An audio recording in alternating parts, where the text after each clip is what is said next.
George Bush is paying a visit to Her Majesty the Queen of England, and he's sitting in the royal apartment, and he's saying to the Queen, "I really admire how you run your country, ma'am. Could you tell me the secret of your success?"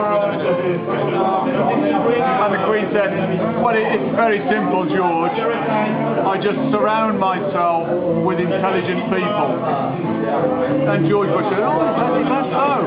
How could you give me an example of that?" She said, "Yes, watch this." And she picks up the telephone and rings Tony Blair and said, "Good evening, Tony." And he said, "Good evening, Ma'am. How can I help you?"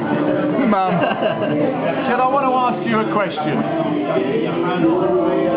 If I ask you, who is your uncle's sister's son,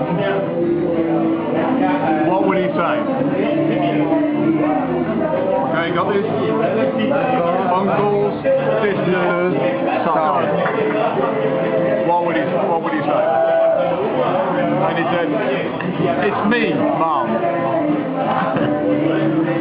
good. And she said, "Thank you very much, Tony." Put the phone down.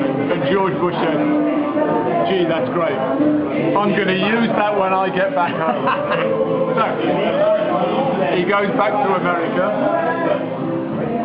and he picks up the phone this evening and rings up Colin Powell. It's an opera. And says, "Good evening, Colin. I want to ask you a question." And Colin said, "Yeah, go ahead, George." And he said, "If I asked you, who is your uncle's sister's son, what would you say?"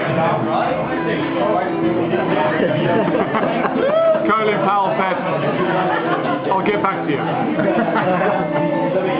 So the next day, Colin Powell brings George Bush up and he said, "That question you asked me, I've got the answer." And he said, "Yeah? What's the answer?" And Colin Powell said, "It's me." And George Bush said, "Oh, you dozy. Don't you know it's Tony Blair?"